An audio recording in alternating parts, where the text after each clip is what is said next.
In a world where voices breathe life into pages, welcome to Sparrow's Realm. The story begins. The capital had never seen a wedding quite like Vera Lyne's. Silk banners fluttered from every rooftop, embroidered with phoenixes and dragons entwined in eternal dance.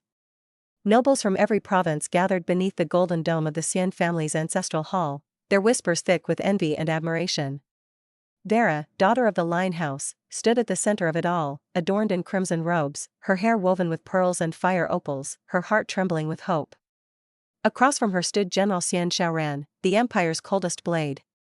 He was a man carved from duty, his posture rigid, his expression unreadable. His armor gleamed even in ceremony, polished to perfection, as if he were preparing for war rather than marriage. Vera had watched him from afar for years, admiring his strength, his loyalty, the quiet dignity that clung to him like frost. To be chosen by him felt like destiny fulfilled. When he spoke his vows, his voice was steady, sharp, and devoid of warmth. "I promise you eternal devotion," he said, each word delivered like a command. And yet, Vera's heart stirred. She clung to the belief that beneath his stoic exterior lay a man capable of love. But the illusion began to crack before the ink on their marriage scroll had dried. Their wedding night was not a celebration of union, but a study in silence. Shaoran retired early, citing military briefings. Vera sat alone in the bridal chamber, surrounded by flickering lanterns and untouched wine. The servants were courteous but distant, their eyes avoiding hers. The manor, vast and ornate, felt more like a fortress than a home. Days turned into weeks. Shaoran's life remained tethered to the war room, maps, scrolls, and strategy consumed him. He left before dawn and returned after midnight, his armor still dusted with the scent of battle. Vera tried to reach him through letters, quiet dinners, and gentle conversation. But he remained a fortress. His promises, made before 1,000 witnesses, now felt ceremonial, empty words spoken for tradition, not truth. Still, Vera endured. She believed love could grow, that perhaps Shaoran's heart was simply buried beneath layers of discipline and responsibility. She immersed herself in the customs of the Xian family, learned the intricacies of noble etiquette, and tried to become the wife he deserved. But the manor remained cold, and her husband remained distant. Then came the storm. Liora Fenwen arrived at the Xian estate under the guise of a refugee from Nokaran, a land of mist and mystery, known for its scholars and shadowy politics. She was everything Vera was not, soft-spoken, delicate, and exuding a quiet grace that seemed to enchant everyone she met. Her eyes held a sadness that drew sympathy, and her voice, barely above a whisper, carried the weight of tragedy. The Xian family, once reserved and proud, welcomed her with open arms. Matriarch Xian, a woman of iron will and sharp judgment, took an immediate liking to Liora. She praised the girl's humility, her manners, and her natural understanding of Xian values. Liora was invited to family councils, given access to the inner chambers, and treated as though she had always belonged. Vera watched in silence as her place in the household began to erode. Shaoran, who had barely acknowledged Vera's presence, now made time for Liora. He defended her fiercely, insisting that she was merely a guest and that her stay was temporary. But Vera saw the truth behind the mask. Every gesture of kindness, every word of comfort, seemed rehearsed. Liora was not a helpless refugee, she was a master of manipulation. The whispers began soon after. Servants exchanged glances when Vera entered the room. Courtiers spoke of her jealousy, her coldness, her inability to adapt to the Xian way. When Vera voiced her concerns about Liora's intentions, she was met with disdain. Shaoran, as though bewitched, dismissed her fears. "Don't trouble Liora," he said one evening, his tone sharper than a blade. "She was kind to me in my early years." That sentence struck Vera like a blow. She had never heard Shaoran speak of his past with such tenderness. Who was Liora to him? What bond did they share that allowed her to infiltrate the Xian family so effortlessly? Vera's world began to shrink. The halls that once echoed with her footsteps now felt foreign. Her chambers, once a sanctuary, became a prison. She was no longer the bride of the general, she was a relic, a forgotten ornament in a house that had moved on. Her heart, once full of hope, now brimmed with sorrow. One night, as she stood by the window overlooking the moonlit gardens, Vera whispered to the wind, "Is this what eternal devotion looks like?" The silence that followed was her answer. But even as the shadows closed in, a flicker of resolve ignited within her. Vera Lyne was not born to be forgotten. She had given her heart, her loyalty, and her name to a man who saw her as a pawn. But pawns, when pushed far enough, could become queens. And though she did not yet know it, the phoenix within her had begun to stir. The morning after Vera's quiet confrontation with the truth, the Xian manor buzzed with unusual warmth. Servants moved with a lightness she hadn't seen before, and laughter echoed from the inner courtyard. Vera stepped out onto the balcony of her chambers, her gaze sweeping over the garden below. There, seated beneath a blooming magnolia tree, was Leora Fenwin, her pale hands folded neatly in her lap, her head tilted in gentle conversation with matriarch Xian. It was a scene that might have seemed innocent to anyone else. But to Vera, it was a performance. Leora had arrived only weeks ago, claiming refuge from the turmoil in Nokaran. Her story was tragic: a noble family torn apart by civil war, a long journey across treacherous borders, and a plea for sanctuary. The Xian family, proud of their reputation for honor and hospitality, had embraced her without question. Vera had watched it unfold with growing unease. Leora's charm was effortless. She spoke little, but every word was laced with humility. She walked with grace, dressed modestly, and never asked for more than what was offered. Yet somehow, she had become indispensable. Matriarch Xian consulted her on household matters. Shaoran allowed her into the war room. Even the servants, once loyal to Vera, now bowed more deeply to Leora. Vera's place in the manor had become ornamental. At breakfast, she sat across from Shaoran in the grand dining hall. He barely acknowledged her presence, his eyes fixed on a scroll detailing troop movements. Leora entered moments later, and the atmosphere shifted. Shaoran looked up. Matriarch Xian smiled. The conversation turned to Nokaran customs, and Vera was left in silence. She studied Leora carefully. The woman's every gesture was deliberate, her smile timed, her pauses calculated. Vera had spent years mastering court etiquette, she recognized the signs of someone playing a long game. Leora wasn't just grateful. She was positioning herself. Later that day, Vera wandered the manor's eastern wing, a part of the estate she rarely visited. There, she found a servant girl, May, crying quietly in the shadows of the corridor. "What's wrong?" Vera asked, kneeling beside her. May hesitated, then whispered, "Lady Leora asked me to deliver a message to General Shaoran. I forgot. She scolded me in front of the others." Vera frowned. "She scolded you?" May nodded. "She said I was careless. That I embarrassed her." It was a small moment, but it confirmed Vera's suspicions. Leora's kindness was conditional. Her grace had edges. That evening, Vera attended a family gathering in the main hall. Nobles from neighboring provinces had arrived, and the Xian family was eager to display unity. Vera wore a sapphire gown, her hair braided with silver threads. She stood beside Shaoran as tradition demanded, but his attention was elsewhere. Leora entered, dressed in soft lavender, her eyes lowered demurely. The crowd parted for her. She greeted each guest with perfect poise, and when she reached Shaoran, he offered her a rare smile. Vera felt the sting of humiliation. As the evening progressed, whispers reached her ears. "Lady Leora is so refined. She understands the general better than anyone. Perhaps she'll stay permanently." Vera clenched her fists beneath the folds of her gown. She had endured coldness, isolation, and neglect, but this was different. This was erasure.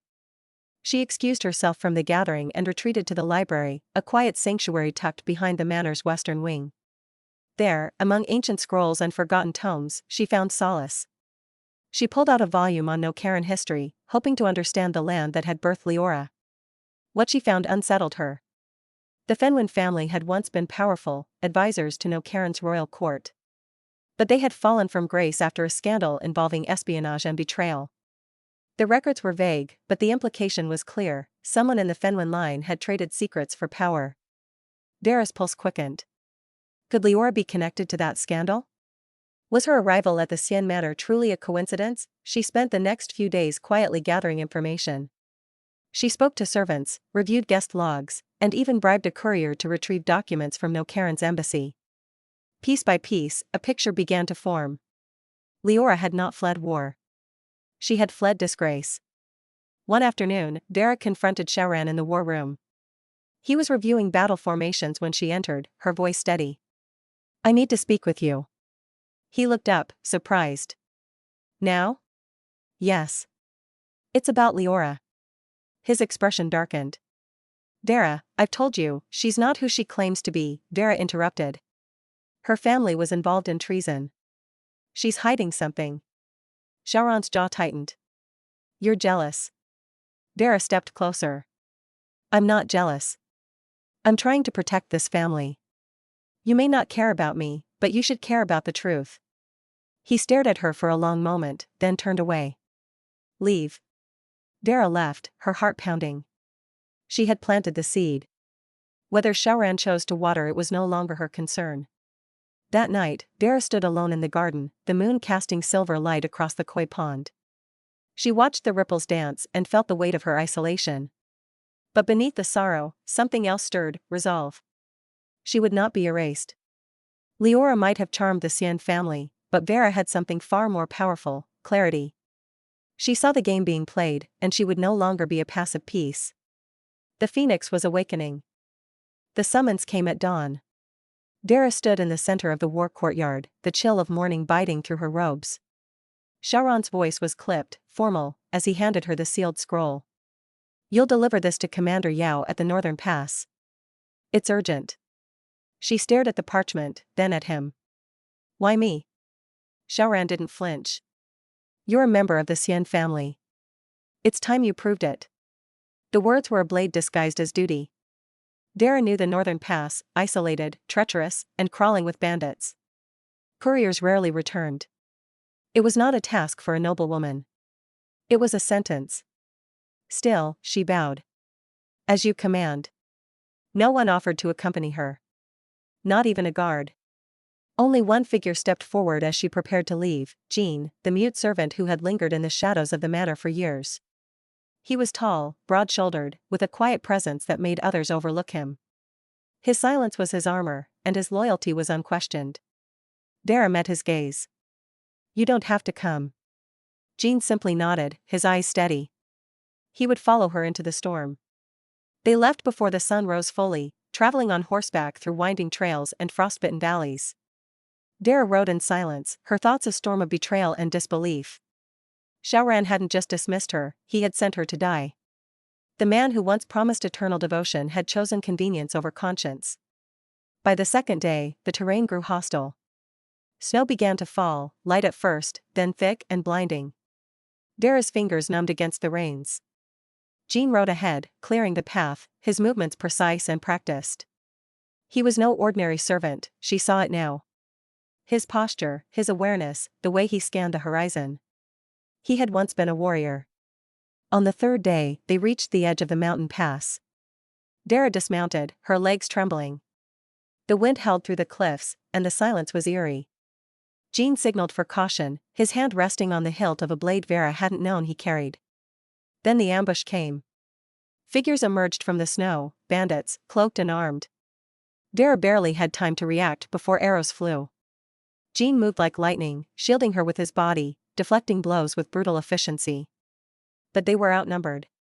Vera tried to run, but the terrain betrayed her. She slipped, tumbling down a slope, her body crashing against jagged rocks. Pain exploded through her ribs. Her vision blurred. She heard Jin's cry, a guttural sound, raw and desperate. Then silence. When she awoke, it was night. The snow had stopped, and the sky was clear. Stars blinked overhead like distant memories. Vera lay in a shallow cave, her body wrapped in Jin's cloak. He sat nearby, bloodied and bruised, his eyes hollow. She tried to speak, but her throat burned. Jean offered her water, his hands trembling. He had saved her. Again and again. And yet, he said nothing. Vera reached for his hand. She looked at Jean, her voice barely a whisper. If I die, promise me you'll live. Jin's eyes burned with refusal. Promise me, she insisted. Live. And remember me. He nodded, tears streaming silently. Vera closed her eyes, her final thoughts a tapestry of pain and clarity. She had loved blindly, trusted foolishly, and paid the price. But in her final hours, she had found truth, in Jin's loyalty, in her own strength, in the fire that refused to be extinguished. Then, everything went dark. But fate was not finished. Vera Lyne awoke to the scent of plum blossoms. Her eyes fluttered open, greeted not by snow or silence, but by the soft glow of morning light filtering through silk curtains. She lay on a familiar bed, her bed, surrounded by the delicate furnishings of her maiden chamber in House Lyne. The embroidered screen, the carved phoenix mirror, the jade comb resting on the vanity. Everything was as it had been, 3 years ago. She bolted upright, her breath catching. Her body was whole. Her ribs unbroken. Her skin unscarred. No frostbite, no blood, no pain. She was alive. But not just alive, returned. Memory surged like a flood. Shaoran's cold eyes. Lior's quiet poison. The scroll. The ambush. Jin's silent loyalty. Her final breath in the cave. Vera clutched the sheets, trembling. This wasn't a dream. It was a second chance. She rose, her legs steadying beneath her. Outside, the estate gardens bloomed in early spring. Servants bustled below, unaware of the storm that had just passed through her soul. Vera moved to the mirror and stared at her reflection. The girl who looked back was younger, softer, untouched by betrayal. But her eyes, those had changed. They held fire. A knock came at the door. "Lady Vera," said her handmaid, Lynn, peeking in. "Your mother requests your presence in the main hall. The Xian family has arrived for the engagement banquet." Vera froze. Of course. This was the day. The day she had once stood beside Shaoran, smiling through nerves, believing in promises. The day she had walked willingly into a gilded cage. Not this time. She dressed slowly, choosing a gown of deep violet instead of the traditional red. Her hair she left unadorned, her face bare. She descended the stairs with the calm of someone walking into battle. The banquet hall was alive with music and laughter. Nobles from both houses mingled, sipping wine and exchanging pleasantries. At the center sat matriarch Xian, regal and composed, and beside her, Xian Shaoran. Vera's heart did not flutter. It burned. Shaoran rose as she entered, his gaze sweeping over her. He was younger here, less hardened, but still distant. He bowed slightly. "Lady Vera." She met his eyes. "General Xian." The room quieted. Her mother gestured for her to sit, but Vera remained standing. "I'd like to speak," she said, her voice steady but not raised. Matriarch Xian arched a brow. Shaoran's expression remained unreadable. Vera stepped forward. "I know this isn't what anyone expected. But I've made a decision." She took a breath. "I'm ending the engagement." Gasps rippled through the hall. Her mother paled. Matriarch Xian stiffened. Shaoran's eyes narrowed. "This arrangement was never ours," Vera continued, her voice calm but firm. "It was made for politics, not for people. And I can't step into a life built on someone else's terms." Shaoran's jaw tightened. "You speak boldly." Vera nodded. "I speak honestly. That's all." The silence that followed was heavy. Then, Matriarch Xian rose, her voice sharp. "You shame both families." Vera turned to her, her tone respectful but resolute. "I'm not trying to shame anyone. I'm choosing a different path. One that's mine." She bowed once, then turned and walked out, leaving behind stunned nobles and shattered expectations. Outside, the air was crisp. Vera inhaled deeply, each breath a declaration. She had rewritten the first page of her story. The rest was hers to shape. In the days that followed, the capital buzzed with gossip. The Lyne daughter had rejected the Xian heir. Some called her foolish. Others called her brave. But Vera paid no mind. She had work to do. She began visiting the archives, studying Nocaran history, military strategy, and court politics. She trained in swordplay, sparring with retired guards in the Lyne courtyard. She wrote letters to distant allies, rekindling old friendships and forging new ones. She was no longer preparing to be a wife. She was preparing to be a force. One afternoon, as she practiced footwork beneath the plum trees, a messenger arrived bearing a royal seal. Vera opened the scroll, her eyes scanning the elegant script. Prince Corian had requested an audience. Vera met him in the imperial gardens, where cherry blossoms drifted on the breeze like whispered secrets.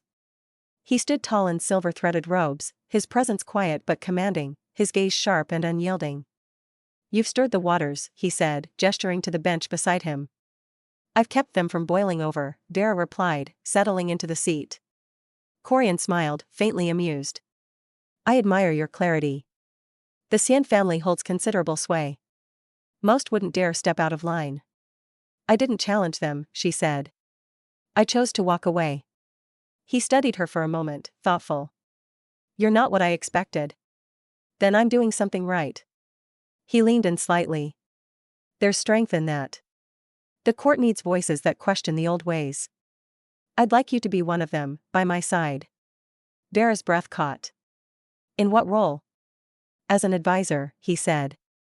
Perhaps more, if time allows. She considered his offer. It wasn't romance he offered, it was influence. A seat at the table. A chance to shape the future. I accept, she said. And just like that, Vera Lyne stepped into a new world. She moved into the royal palace, where she studied diplomacy, economics, and foreign relations. She attended council meetings, offering insights that surprised seasoned ministers. She spoke with clarity, listened with intent, and earned respect. But she never forgot. She never forgot the snow, the silence, the betrayal. She never forgot Jin's eyes, filled with sorrow. She never forgot the fire that had brought her back. One night, as she stood on the palace balcony, watching the stars, she whispered to the wind, I'm not done yet. The phoenix had risen, but it had not yet soared. The palace was a world apart from the cold corridors of the Xian manor. Vera Lyne walked its marbled halls with quiet purpose, her violet robes trailing behind her like a whisper of defiance. She had been granted quarters in the East Wing, modest by royal standards, but rich in symbolism. It was the wing reserved for scholars, strategists, and those the crown prince deemed worthy of influence. Prince Corian had not spoken of titles or romance. His offer had been clear, a seat at the table, a voice in the shaping of the realm. Vera had accepted not for prestige, but for power, the kind that could not be taken by marriage or stolen by betrayal. Her days were filled with study and strategy. She attended council sessions, reviewed trade reports, and debated foreign policy with seasoned ministers. At first, they dismissed her as a noblewoman playing politics.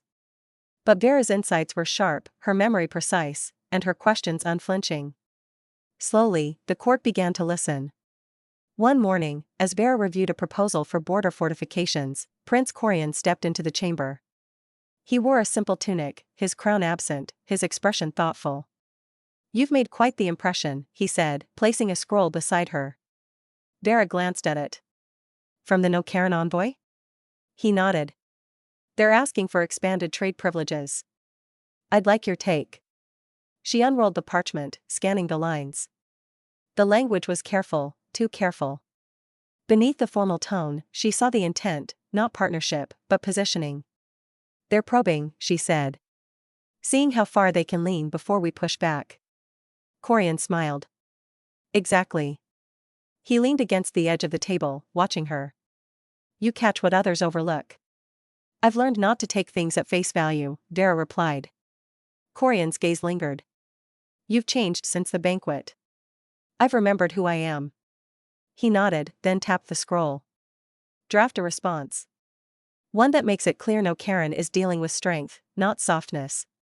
Vera inclined her head. I'll see to it. As Corian turned to leave, she felt something shift, quiet but unmistakable. Not just respect. Trust. He didn't see her as decoration or leverage. He saw her as a force. The capital, meanwhile, buzzed with speculation. Vera Lyne, once the discarded bride of General Xian Shaoran, now walked beside royalty. She was seen at diplomatic gatherings, consulted on military affairs, and escorted by palace guards. The nobles whispered, but none dared confront her. She had become untouchable. Back at the Lyne estate, her mother sent letters filled with cautious pride. You've made us visible again, one read. But tread carefully. The higher you rise, the colder the wind. Vera understood. Power was not a shield, it was a spotlight. One evening, as she returned from a council session, she found a visitor waiting in the palace gardens. He stood beneath a lantern tree, his cloak pulled low, his posture familiar. Jean. Her breath caught. She approached slowly, unsure if her eyes deceived her. He looked up, and the firelight revealed his face, older, wearier, but unmistakably Jean Lian.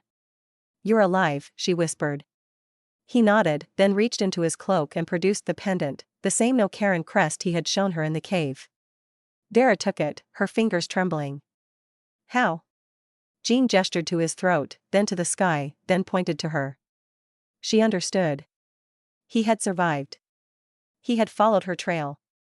And now, he had found her again. She stepped closer. You kept your promise. Jean bowed deeply, then knelt, pressing his fist to the ground in the no Karen gesture of loyalty.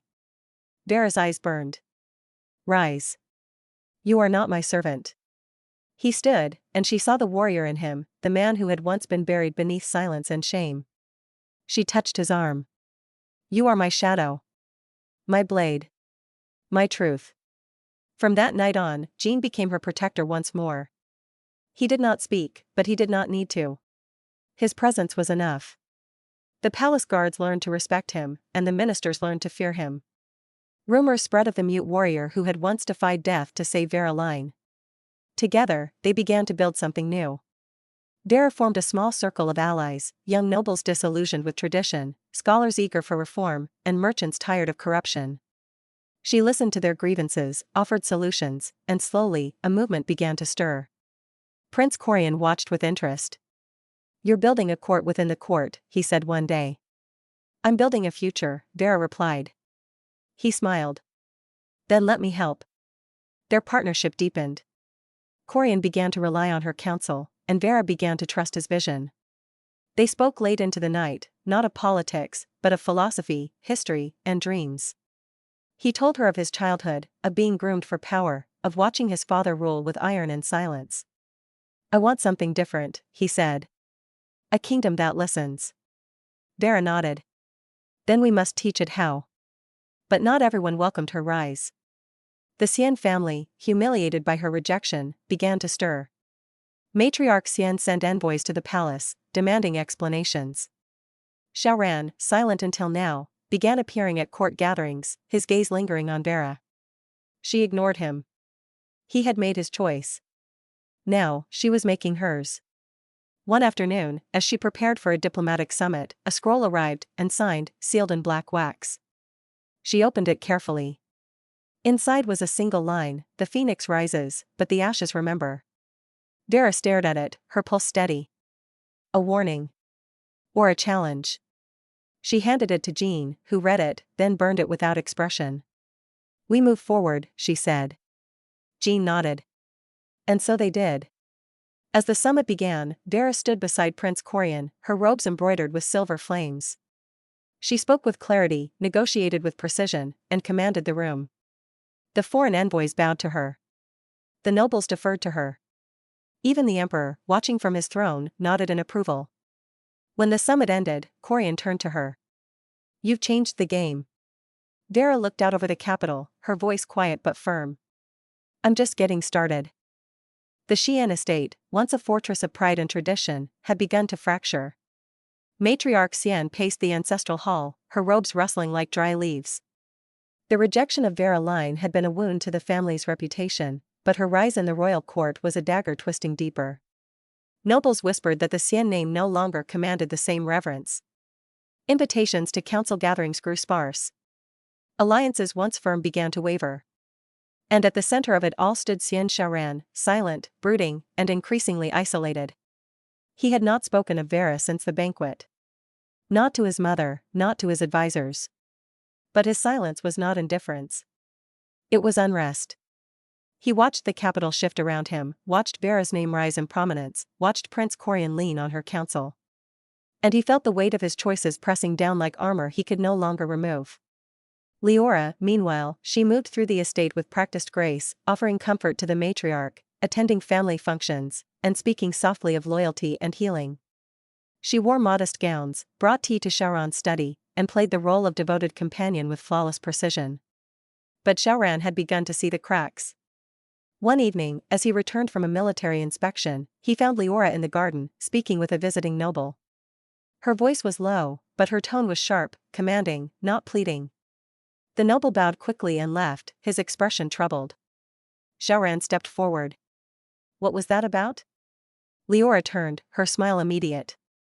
Just a misunderstanding. He was concerned about the trade routes near Nokaran.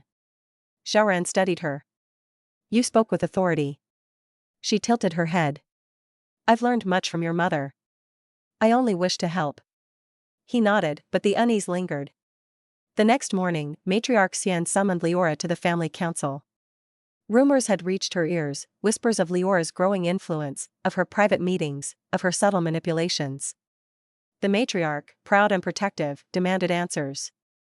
You've been speaking on behalf of our house, she said, her voice cold. Without my consent. Leora bowed. Only to preserve our standing. The court is shifting. We must adapt. You are not family, the matriarch snapped. You are a guest. Leora's smile faltered. I've served this house loyally. You've served yourself. The room fell silent. Shaoran watched the exchange, his jaw tight. He had defended Leora for months, believing her presence brought stability. But now, he saw the ambition behind the grace. After the council adjourned, Shaoran confronted her in the corridor. You've overstepped, he said. Leora's eyes flashed. I've done what you wouldn't. I protected this family. By undermining it? She stepped closer. You're losing control, Shaoran. Vera saw it. Now the court sees it. I'm the only one keeping this house from collapse. He stared at her, the weight of her words sinking in. She was right, he had lost control. But not because of Vera. Because he had chosen silence over truth. In the capital, Vera's influence continued to grow. She had begun drafting reforms for noble accountability, proposing new systems for trade transparency and military oversight. Prince Corian supported her initiatives, and the ministers, once skeptical, now sought her counsel. She began gathering intelligence, quietly, strategically. Jean helped her trace Leora's movements, uncovering meetings with foreign envoys, hidden correspondence, and financial dealings that bypassed the Xian treasury. The evidence was damning. At the next court gathering, Vera stood before the ministers and nobles, scrolls in hand. Leora Fenwen, she announced, has committed acts of deception against the Xian family and the crown. Gasps echoed through the chamber. She presented the documents, proof of Leora's manipulation, her ties to Nokaran's rogue factions, her attempts to seize control of Xian assets. The court listened in stunned silence. Prince Corian stepped forward. These are serious charges. Vera nodded. They deserve serious consequences. Leora was summoned to the palace. She arrived cloaked in humility, but her eyes betrayed fury. She denied the accusations, claimed misunderstanding, wept before the emperor. But the evidence was irrefutable. She was stripped of her privileges and exiled from the capital. Back at the Xian estate, Matriarch Xian collapsed into silence. Shaoran withdrew from public life, his once proud demeanor now shadowed by regret. And Vera Lyne stood taller than ever. She had not sought revenge. She had sought truth. And in doing so, she had dismantled the very house that once tried to erase her. As she walked through the palace gardens that evening, Jean at her side, she paused beneath a lantern tree. The Xian name will recover, she said. But it will never forget. Jean nodded, his gaze steady. Vera looked up at the stars. We're not done yet. The phoenix had scorched the past. Now, it would illuminate the future. The palace was quiet in the hours before dawn, its corridors bathed in silver moonlight. Vera Lyne stood alone in the eastern courtyard, her breath visible in the cool air. The fire of recent victories still burned within her, but tonight, it was tempered by reflection. She had exposed Leora. She had watched the Xian family fracture. She had risen from ashes to influence. And yet, something remained unresolved, something that tugged at her heart like a thread left unknotted. Jean. He had returned to her side, silent and steadfast, but Vera had never asked the question that haunted her since her rebirth. Who was he before he became her shadow? She found him in the training yard, practicing sword forms beneath the lanterns. His movements were fluid, precise, too refined for a servant. She watched for a moment, then stepped forward. Jean, she said softly. He paused, lowering his blade. I need to know, she continued. Not just who you are now, but who you were. Jean met her gaze, then walked to the edge of the yard where a small table held parchment and ink. He wrote slowly, deliberately, each stroke revealing a truth buried for years. Jean Lien. son of Lord Xian Lian. House of the Silver Flame. Vera's breath caught. The House of the Silver Flame had once been one of Nokaren's most revered warrior clans, guardians of the eastern borders, protectors of the royal line. But they had been destroyed in a coup, accused of treason, their name erased from the records. "You survived," she whispered. Jean nodded. "And you chose silence?" He wrote again, to protect what remained. To wait for purpose. Vera stepped closer. "And you found it in me?" Jin's eyes softened. He nodded once. Emotion surged through her, gratitude, sorrow, awe.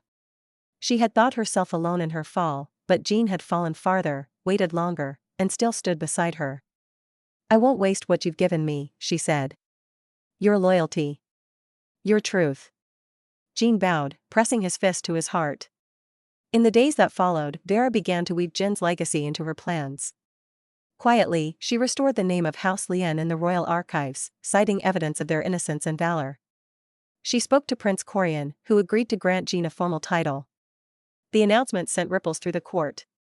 Whispers filled the palace halls. The mute servant was a noble warrior. Vera Lyne had elevated him. The phoenix had chosen her blade. But not everyone welcomed the revelation. Some nobles saw Jin's rise as a threat, a reminder that power could be reclaimed, that silence could mask strength. One evening, a minister approached Vera during a council session. "Lady Lyne," he said, his voice tight, "do you believe it wise to place your trust in a man with no voice?"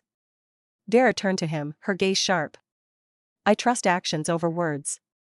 Jean Lian has bled for this kingdom. What have you done?" The minister paled.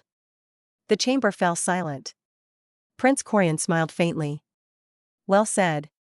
Outside the palace, Vera's influence continued to grow. She began visiting border towns, listening to merchants and farmers, understanding the kingdom beyond its marble walls. Jean accompanied her, his presence a quiet reassurance. In one village, a child approached him, curious about his silence. Jean knelt, drew a phoenix in the dirt, then pointed to Vera. "She brought you back?" the child asked. Jean nodded. Vera watched, her heart full. She had not just reclaimed her life, she had helped Jean reclaim his. But shadows lingered. One night, as she reviewed reports in her chamber, Jean entered with urgency in his eyes.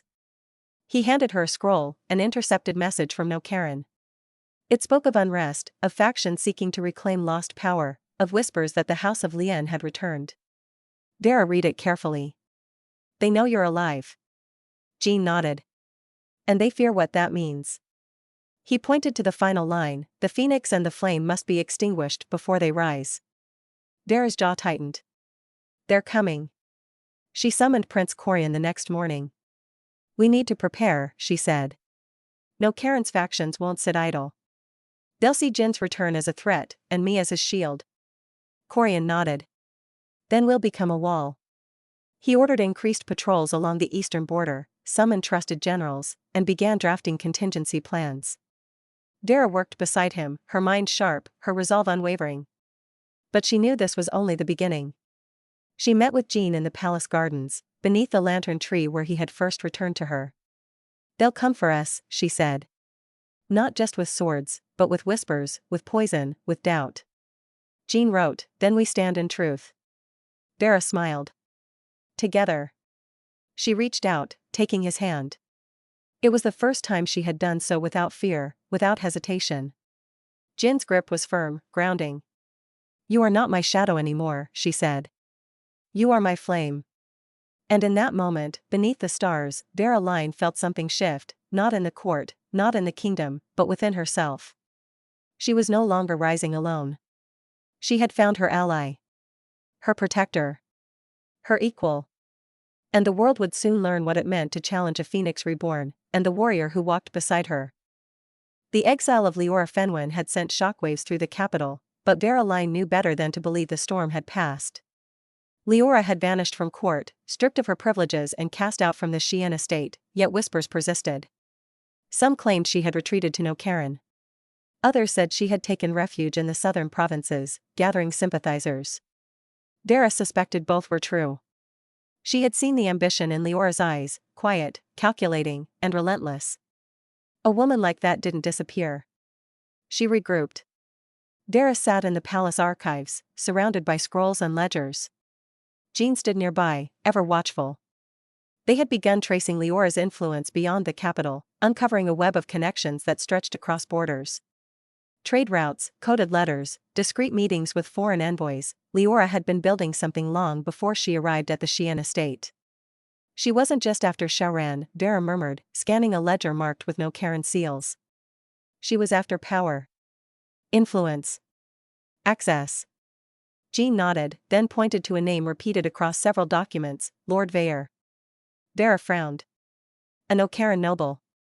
Exiled years ago for treason. Jean tapped the parchment again, then drew a line connecting Veyre's name to Leora's. The implication was clear. Leora had been working with O'Karen dissidents, using her position in the Xian household to funnel information and resources. Vera leaned back, her mind racing. She was never a refugee. She was a spy. The revelation shifted everything. Leora's arrival, her manipulation of the Xian family, her proximity to Shaoran, it had all been part of a larger plan. And now, with her mask shattered, Vera had the chance to expose the full extent of her betrayal. She summoned Prince Corian to the strategy chamber. "We need to act," she said, laying out the evidence. Leora's exile was a victory, but it wasn't the end. She's regrouping. And she's not alone. Corian studied the scrolls, his expression grim. "If she's aligned with Veyre, we're facing more than court intrigue. We're facing a coordinated threat." Vera nodded. "We need to cut off her support. Discredit her allies. And reveal her true face to the realm." Corian agreed to dispatch covert agents to O'Karen and the southern provinces, tasked with gathering intelligence and intercepting communications. Vera, meanwhile, began preparing for a public reckoning. She knew the court would resist. Leora had charmed many, and her exile had left lingering doubts. To dismantle her legacy, Vera needed more than evidence, she needed a spectacle. She planned a gathering at the Hall of Records, inviting nobles, ministers, and foreign dignitaries. The event was framed as a historical symposium, but Vera had a different purpose: revelation. On the day of the gathering, the hall buzzed with anticipation. Scrolls lined the walls, and scholars mingled with politicians. Vera stood at the center, dressed in deep crimson, her presence commanding. When the crowd had settled, she stepped forward. "Today," she began, "we examine not just history, but the consequences of forgetting it." She unveiled a series of documents, letters between Leora and Veyre, trade agreements signed under false names, records of stolen intelligence. Each scroll was a nail in the coffin of Leora's fabricated innocence. The crowd murmured. Some gasped. Others grew pale. Vera continued. Leora Fenwin did not seek refuge. She sought control. She infiltrated one of the Empire's most powerful families, manipulated its heir, and used its resources to empower a foreign traitor. She paused, letting the weight of her words settle. She wore the mask of grace. But beneath it was ambition. Deceit. Treason. Prince Corian stepped beside her. "These crimes will not go unanswered." The hall erupted in discussion. Nobles who had once defended Leora now distanced themselves. Ministers called for further investigation. Foreign envoys whispered of diplomatic consequences. Vera had done more than expose a spy. She had shattered the illusion that charm could mask corruption. Later that evening, she returned to her chambers, exhausted but resolute. Jean stood by the window, watching the city lights flicker. "She won't stop," Vera said quietly. "Even now, she's planning her next move." Jean turned, his eyes steady. He wrote, "Then we stay ahead." Vera nodded. "We've exposed her. Now we dismantle her network." Over the next weeks, Vera and Jean worked tirelessly. They traced Leora's influence through merchant guilds, intercepted coded messages, and uncovered hidden caches of O'Karen gold. Each discovery weakened Leora's reach and strengthened Vera's position.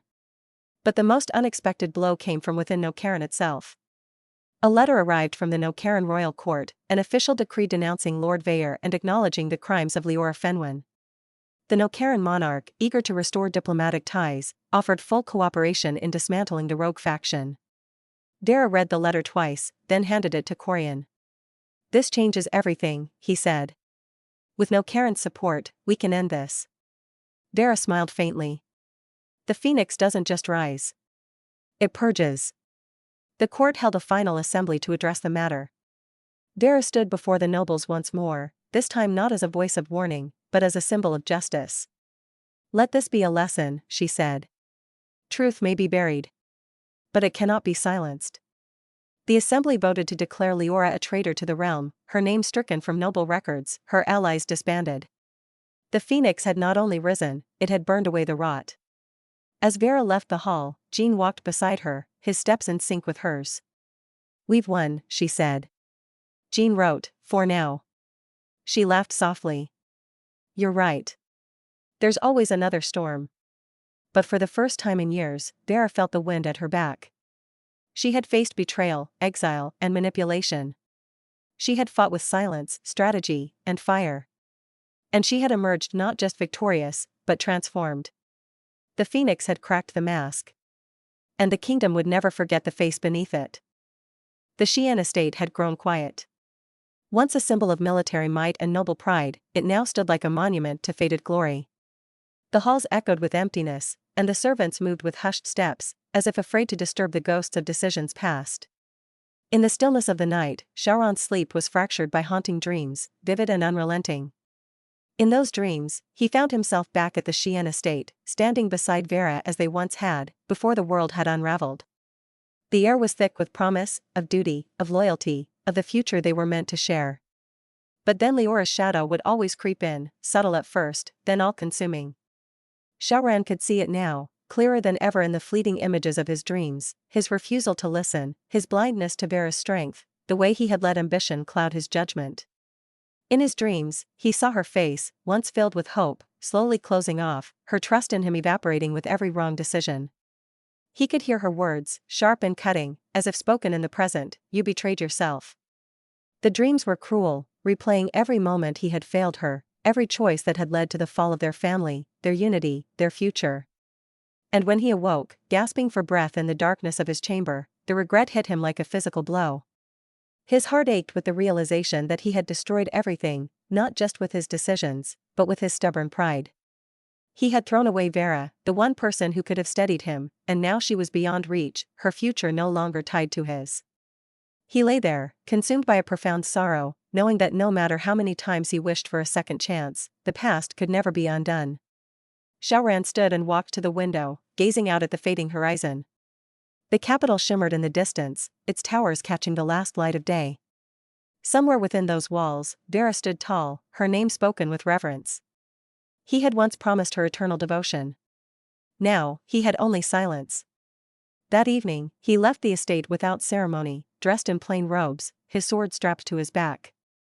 He rode alone to the palace, passing through the city streets unnoticed. The guards recognized him but did not announce his arrival.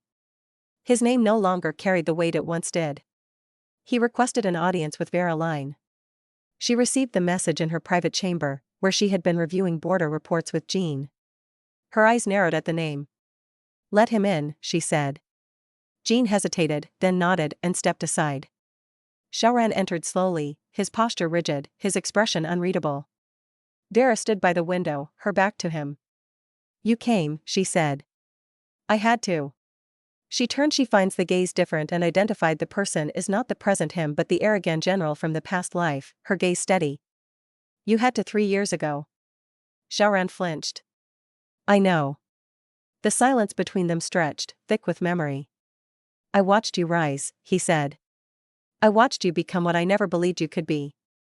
Vera's voice was calm. "You didn't want to believe." "I was blind," he admitted. "To your strength. To your loyalty. To everything you tried to give me." She stepped closer, her tone sharper. "You weren't blind. You were arrogant. You saw me as a symbol, not a person. You wanted a wife who would stand quietly beside you. I was never that woman." Shaoran bowed his head. "I see that now." Vera studied him. He looked older, wearier. The proud general had become a man burdened by choices he could not undo. "I came to ask for forgiveness," he said. Vera's eyes darkened. "Forgiveness is not mine to give. You didn't just betray me, you betrayed yourself. You let someone like Leora poison your judgment. You let duty become an excuse for cruelty." Shaoran's voice cracked. "I regret it every day." Vera turned away. Regret doesn't change the past. He stepped forward. But it can shape the future. She looked at him, her expression unreadable. And what future do you imagine, Shaoran? That I return to your side? That we pretend the scars don't exist? No, he said quickly. I know that's not possible. I don't deserve that. Then why are you here? Shaoran hesitated. To tell you that I see you now. Not as the woman I once dismissed, but as the leader you've become. And to offer whatever strength I have left to your cause. Vera blinked. You want to serve me? I want to serve the kingdom, he said. And I believe you are its future. She studied him for a long moment. Then she turned to Jean, who had remained silent throughout the exchange. What do you think? She asked. Jean stepped forward, his eyes locked on Shaoran. He wrote a single word on the parchment, watch. Vera nodded. Then that's what I'll do. She faced Shaoran. You may serve. But understand this, your loyalty will be tested. Your past will not be forgotten. And your place will never be beside me again. Shaoran bowed deeply. I accept. She dismissed him with a gesture, and he left without another word. As the door closed, Vera exhaled slowly. Jean approached, placing a hand on her shoulder. I don't hate him, she said quietly. But I'll never trust him again. Jean nodded. That night, Vera stood on the palace balcony, watching the stars emerge one by one. The wind carried the scent of autumn, crisp and clean. She thought of the girl she had once been, the bride who believed in vows, the wife who waited in silence, the woman who died in the snow. She was not that girl anymore. Shaoran's regret had come too late. But it had reminded her of something vital. She had survived not because of apologies, but because of resolve. She turned to Jean. We move forward. He nodded, his eyes reflecting the firelight. And so they did. If you enjoyed the journey, don't forget to like, subscribe, and ring the bell for more tales from Sparrow's Realm. Until next time, keep listening, and let your imagination soar.